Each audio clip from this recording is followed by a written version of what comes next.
You're looking really cool. Because the weather is also pretty cool out here. So what is your work about? I have no separation as to what's my life, what's my work. Profoundness of experience and impactfulness of your activity. This is all there is. That's why inner engineering, and that's my life, inner engineering. Sadhguru, when did you suffer the last time? But I've never really had any personal suffering.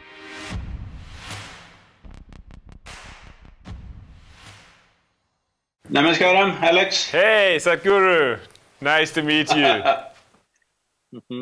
How are you doing? I'm doing great. I'm here outdoors. I'm sorry the way I'm dressed because very sunny out here. Yeah, you're looking really cool, to be honest. Because the weather is also pretty cool out here. Yeah, you're at the Grand Canyon, right? Yes, just outside the national park at the Grand Canyon. To be honest, it's not so often for me to talk to a guru. When I'm thinking about a guru, I'm thinking somebody being in India, being in a temple, and now there's a guru in front of me sitting at the Grand Canyon in California doing a motorbike tour and wearing really fancy sunglasses. What kind of guru are you? No, just the shape of the sun. Nothing fancy about it. The sun is round, so I thought best to wear something round to protect myself. Very sunny out here. So, your entire life you have an amazing impact on people. Today, many people following your ideas about leadership, about self-development, about coaching. So, what is your work about? What's my work about? I think it's better you reframe that question as what is your life about? Because I have no separation as to what's my life, what's my work, what is my this and that, I just have life. So have you and so have everybody. You don't have anything other than your life. The only thing that you have is life, rest is all imagination. Right now, because a few things are collapsing, because of the pandemic, people are thinking their life is going away. Unfortunately, a million people have lost their life, that's a different matter. People have lost their dear ones, that's a different matter. Rest is all our making. The only thing we have is life. So how to make this life happen at its peak every moment? Everybody has known some peaks. People have known peaks of happiness, joy, competence, ecstasy, compassion, love. Everybody has experienced this at some point.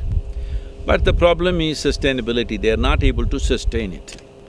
They hold those moments as cherished moments as if rest of the time they're not capable of it. This has happened simply… See, suppose because you're German I'm saying this, suppose you guys… you're making good cars, let me acknowledge you, I'm also driving one. Even my motorcycle is German right now. So, you're making good machines. Suppose you make a motorcycle or a car which starts only once a month it starts, rest of the time you can't start it. You will junk it or no? So right now people are like this, once in a way they are in their peak, rest of the time they are down, simply because they have not engineered themselves properly. So, my work and my life is about helping people to engineer themselves so that they are at the peak of their experience.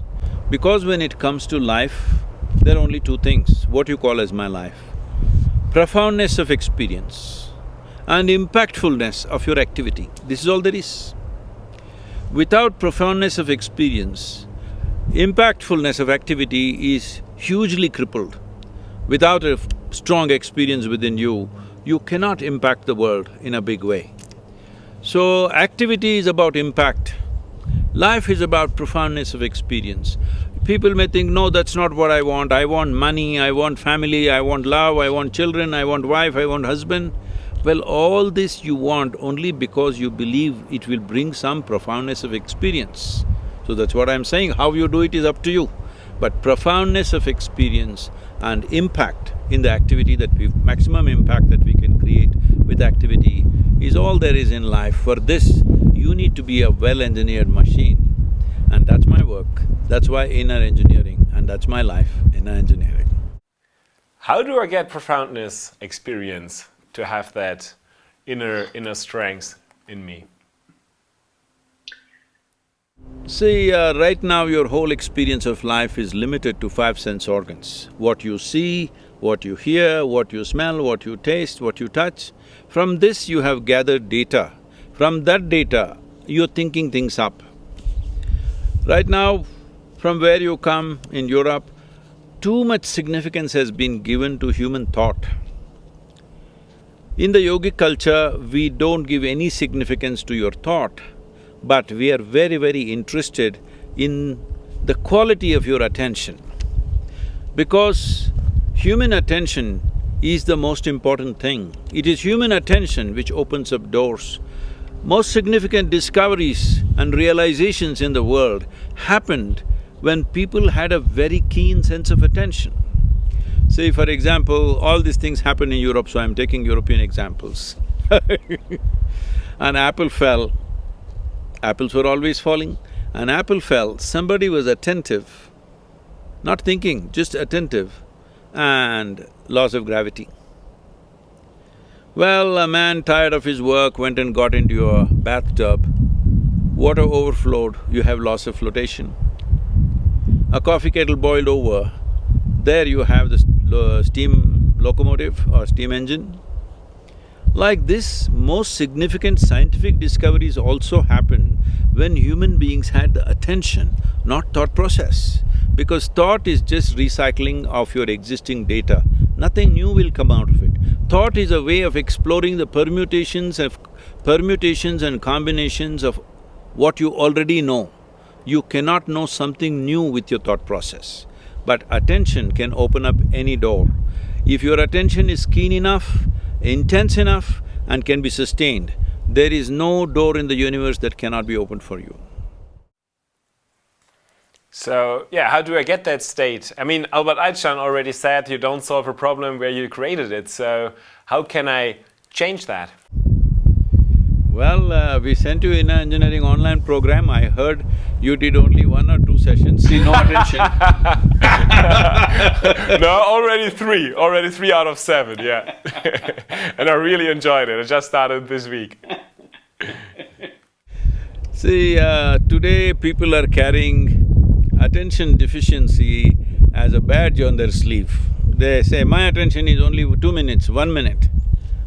Well, if you have no attention, you will not know life. Because involvement can happen only with attention. Where there is no involvement, there is no life. Anything for that matter. The food that you eat, the people who are around you, the work that you do, or anything in the universe, where there is no involvement, there is no experience of life. Involvement will not come without attention. Attention is needed. With thought, you always go away from what is there. You are in this place, you're thinking something else. When you go to that place, you will be thinking about this place. This is the nature of the thought, because thought is just recycling of the memory that you already have. So how do I get on another level, not to thought, to experience, to feel, to create my life? There are 4 more sessions. And to assist… To assist that, there are practices. Once you bring the necessary practices, you need to create a little distance between yourself and your psychological drama, yourself and your physiological drama. Why this distance is needed is, what you call as my body or your physiological structure is an accumulation of the food that you've eaten. Or in a way, it is a piece of the planet that you have gathered. Most people don't get this when they're alive. Only when you bury them, they seem to understand they are part of the planet. Till then, they don't get it. But actually, you're just a piece of the planet. It's a food that you've eaten here. So it's an accumulation. What you accumulate can never be you, it can only be yours. So this body belongs to you, but it's not you. But that's not how you experience it right now. You experience it as myself. Similarly, all the content that you have in your mind is also accumulated over a period of time. through the sense organs, by seeing, hearing, smelling, tasting, touching, we have gathered information. What you acquire can belong to you, cannot be you. So if you create a distinction between what is you and what is not you, or in other words, if a little bit of space arises between you and your body, between you and your mind, then you are free from this entire process. Now you can conduct your body and mind according to your will. See, your body and mind are supposed to take instructions from you, but most of the people are… See, 95% of the human suffering is because of their own mind, all right? Most human beings are suffering their own intelligence. To give you this level of intelligence, it took millions of years of evolution, and now people are suffering this. Now they want to soak their brains in alcohol every weekend so that, it doesn't work for 2 days and it gets some relief. Problem is that your own intelligence has turned against you because you never paid attention as to how to take charge of your own faculties. People are suffering their own thought and emotion. People are 50, 60 years of age, still they've not figured out how to handle their thought and emotion. When will you figure it out? When? At the end of your life? It's time. This is what inner engineering is about. At least your body and mind should take instructions from you. For this, a little separation is needed. Probably at the end of this 7 sessions, you have a practice called Isha Kriya, otherwise it's just directly available on the app free of cost. People can do this Kriya. It will help you to create a little distance between yourself and everything that you have accumulated in the form of body and the psychological structure. Little space, this is the end of suffering, because the only 2 types of suffering that human beings know is physical suffering and mental suffering. Once there is a little space between you and that, there is no such thing as suffering. Only when there is no fear of suffering will you walk full stride in your life. Otherwise, every step is half a step. I feel this fear of suffering has crippled human genius, has crippled human competence, has crippled variety of possibilities that human beings could be, simply because always the question is, what will happen to me, what will happen to me? What will happen to me means what? Will I end up suffering? That's what it is about. Yeah, it sounds too easy to overcome yourself and to understand that you are more than your own body, and that this helps to stop suffering. Can you give us more details? Why is it so important to understand that, and what does it really mean in this, that you really are more than your body? What are we at the end of the day when we are more than our bodies? So this is crazy. Now you are asking me what you are. Now this is a big problem. See, if you don't know what you are, whatever you do will be wrong, isn't it? See, for example, right now, you're using technology. I don't know whether you do it yourself or somebody else is doing it for you. Let's say the camera which is sitting in front of you. Somebody knows how to handle that. How do they know how to handle it? Because they know how it works, what is the engineering behind it, what it is, so they know how to use it. Because of that, you and me are talking efficiently. Suppose that person who handles your camera doesn't know what is what and he handles it, it not only will not work, above all, in 3 days it will be ruined. This is what is happening to human beings. They're just ruining themselves because they don't understand the fundamental mechanics of what this human mechanism is. Without knowing what this is, if you try to deal with such a sophisticated machine, do you agree with me? This human mechanism is the most sophisticated and complex technology on the planet. So when you are given such a thing, you must at least read the user's manual, isn't it? So what we are calling as inner engineering is a kind of a user's manual, how to deal with this. If you know how to operate this is the most fantastic machine. Human intelligence should be a solution for everything. But human intelligence has become the biggest problem. What people are suffering… See, if I'm with you, Alex, and I'm suffering, I can say I'm suffering because of you. Always people are doing this to each other. But I'm sitting here alone in Grand Canyon And if I am suffering, obviously I am in bad company, isn't it? If people are alone and suffering, people are alone and suffering all over the world, this means what?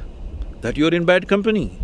So what should you fix? This is the first thing you should fix. Before touching the world, this must be fixed. So, you're working a lot with meditation and yoga. How does yoga and meditation helps getting to that point? When you use these words, yoga, meditation in the West, it's become so distorted, it's hard to correct the original definition. The word yoga means union, not twisting and turning. I don't know what sort of yoga they're doing in Germany. What sort of yoga that's happening in United States scares me. Because it's all become like a sport, twisting, turning, doing this, doing that. It's not about that, it's about union. What is union? Is it true that right now we're breathing? Both of us are breathing, isn't it? So, what you exhale, the trees are inhaling. What the trees exhale, you're inhaling. So I'm saying there is already a union with everything around you. We can take this into subatomic, particle level. We can talk about atomic energy and see how the whole universe is connected. Now the problem is it's not in your experience. Right now, you think you are a small cubicle by yourself and you feel oppressed by the rest of the creation, not understanding the rest of the creation is sustaining you every moment. So yoga means what is already true, you realize and you begin to experience. You begin to experience that everything is one. I just used this simple process of breathing with trees and started a movement with which millions of trees have been planted right now, where the green cover in this particular state has gone up by 7 to 8% in the last 18 to 20 years' time, simply by people experiencing that what we exhale, the trees are inhaling. 1/2 of my breathing apparatus are actually hanging out on the tree, and it's a fact. But people don't experience it that way. When you experience everything as yourself, then you're in yoga. How you get there is up to you. Inner engineering is a scientific methodology as to how you can remove the barriers which is not allowing you to experience that. So, these barriers are systematically removed because these barriers are installed by you out of the fear or out of the instinct of survival. See, there are two fundamental forces ruling a human being. One thing is the instinct of survival. When the instinct of survival is up, you want to build a wall against the world. But there is also another dimension within you which wants to expand. If you're whoever you are, whatever you are, you want to be something more than what you are. If that something more happens, you want to be something more. This goes on endlessly. Even if I make… your name is Alexander, suppose according to, your namesake's ambition, I make you the emperor of this planet. Will you be fulfilled or will you look at the moon and the sun and the stars and the galaxies? You will look at it, isn't it? So, you have a longing. This is not installed by anybody, instilled by anybody. This is not a teaching or a philosophy. This is a natural longing in a human being to expand limitlessly. If you want to expand limitlessly, can you do it physically? If you try to do it physically, you will end up as a disaster like Alexander the Great, because half the world conquered, a miserable man, and in the end, an Indian mosquito kills him, all right? That too a female mosquito kills him because trying to physically expand will lead to a disaster. So once you understand your expansion or your desire is not about something more, it's about all. It is just that it's coming in installments in your mind. But actually, if you sit here and look at it, what would be absolutely fulfilling for you? You want to expand limitlessly. Limitlessness or boundlessness is not possible in the very nature of physical life, because physicality always happens with a defined boundary. If there is no defined boundary, there is no physical sense. So there is something within you longing to experience life beyond physical nature. Your tango with physical world is only because of the body that you have gathered, isn't it? It's only because of the body that you gathered, you have a certain relationship with the physical world. Otherwise, you have no relationship with the physical world. So, physical body is very necessary to walk this planet, but it is your vehicle. It is like you got into your BMW. I'm using the word BMW because these are the three traps: body, mind and the world. You get involved and entangled in this. You drove your BMW, but somewhere you want to get out of the car, isn't it? You don't want to live in the car for the rest of your life. As a vehicle, it may be a good vehicle, but when time comes, you must to get off. Right now, that ability you have given up. Inner engineering is a process to give you this, that if you sit here, your body is here, your mind is there, what you is little away from these two things. Once this happens, this is the end of suffering. Once there is no fear of suffering, once you're joyful by your own nature, not because of something else, only then you can truly unfold your genius. Right now, I see that human genius, human competence, human ability to do things is simply being crippled because of the fear of suffering. Sadhguru, when did you suffer the last time and how did you deal with that? When did I suffer the last time? I don't think I've suffered.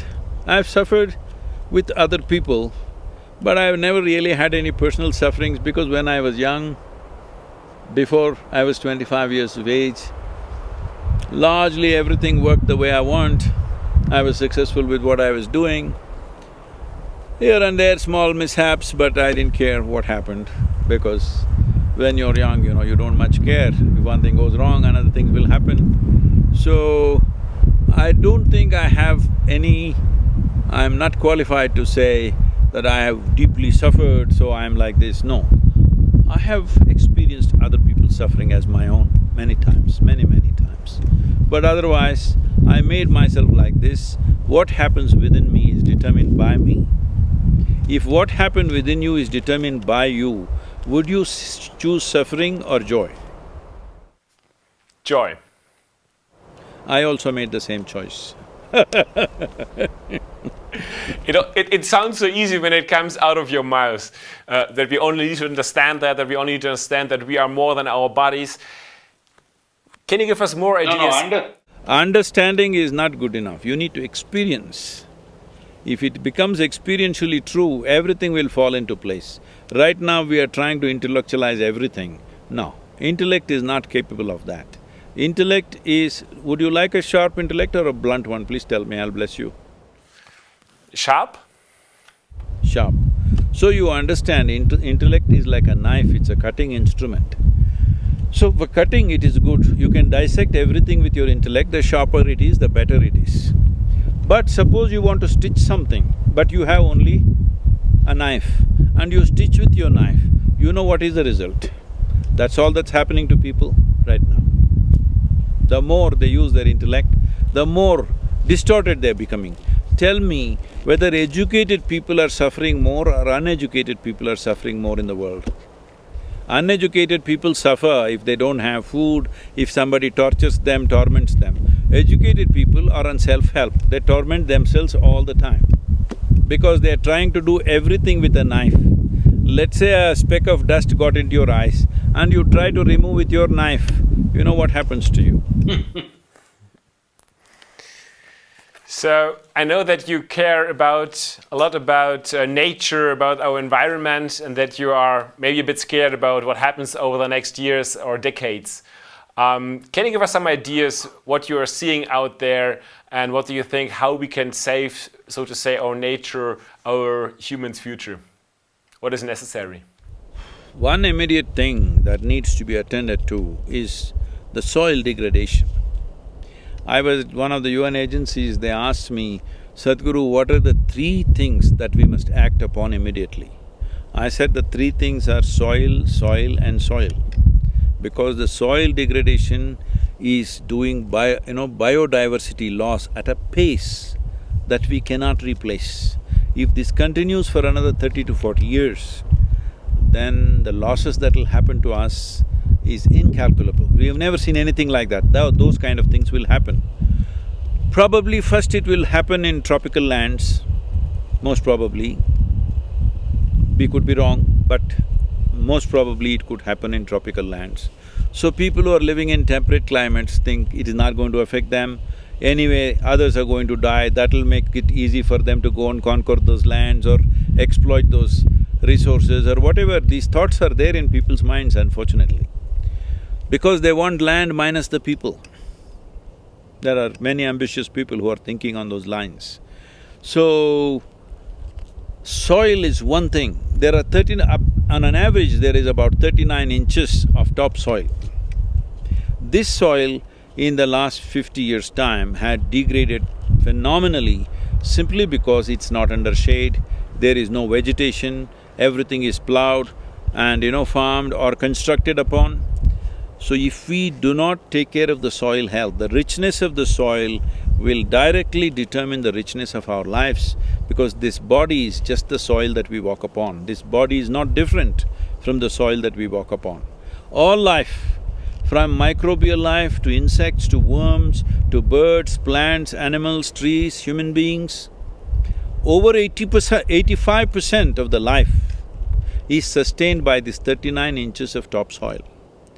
If we take care of this as an emergency measure, other things can be addressed, it'll give us time to address other things. But if soil degradation happens and desertification happens across the world, then all these other things like, air pollution, water pollution, these things can be dealt with very quickly with policy changes and a determined effort. Within a few years you can fix it. But soil regeneration will not happen in a few years, it's a long-term process.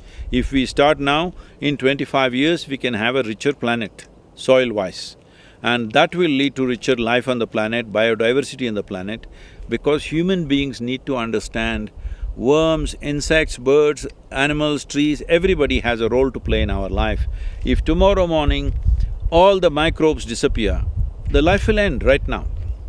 If all the worms disappear, in about 1.5 to 2 years, life will end. If all the insects disappear, in 4 to 6 years, life will end. But if all of us human beings disappear, planet will flourish. We must understand what is our role here, what is the significance of our presence here. Yeah. I expected an answer on consciousness from you. See, human consciousness is very important if you want to fix any of these things. This is not going to happen without this. As a part of this, we've started a movement called Conscious Planet. All of you who are in this leadership process must join this thing. We want you to own this movement, because this is not my individual movement or not my organization's movement. This has to be owned by everybody. The idea is to make at least 60% of the voting population in the world conscious as to what are the 5 things that must happen in their countries, what are the 2-3 things that should never happen in their countries.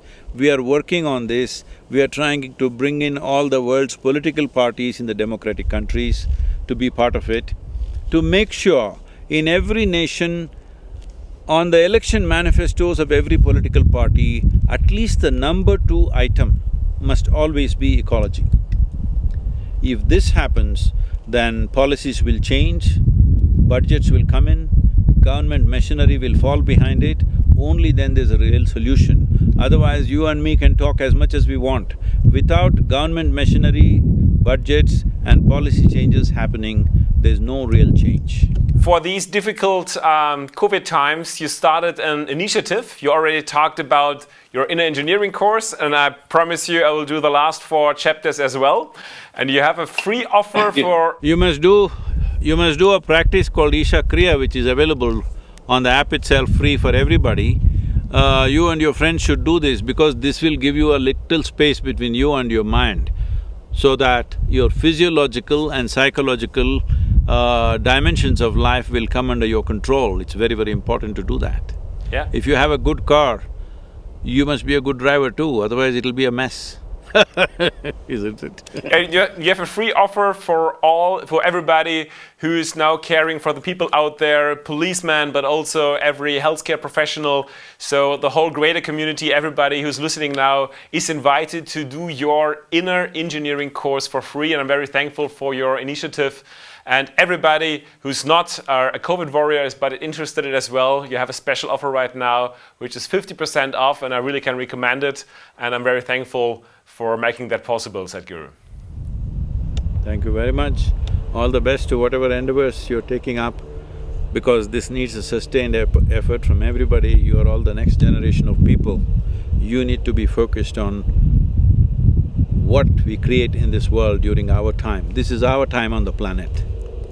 What significant things we'll do, what wonderful things we will do, or what horrible things we will do is just in our hands. This is our time on the planet. We must make this the best time ever in the history of humanity. May I ask you one last question, Sadhguru? You have a lot of… Tell me. You have a lot of volunteers which are working for your Isha Foundation. They're helping people. We also educate people to get coaches, greater coaches. What is your best advice you give people who help other people to develop their own potential, to serve others? Your best advice? See, the best thing you can do is, it's not by advice, it's not by teaching that somebody will change around you. The best thing is that you must become an inspiring human being. Inspiring human being means you make yourself in such a way that 10 people around you aspire to be like you. They must see you as the ideal. And when you make this kind of a person, you must also estimate and see the kind of persona that you are exhibiting. Is it for large-scale well-being? There may be no absolute well-being, there may be always somebody who argues this is all bad, that's always there. But in your consciousness, have you fixed this, that you as a person is a conscious person who structures yourself in such a way that you are for maximum well-being on the planet? And that will naturally be inspiring. If you act in an inspiring way, if you live in an inspiring way, people around you will naturally grow up to that. Thank you very much. Thank you, Sadhguru. Have a good time in California. Was a pleasure. Thank you.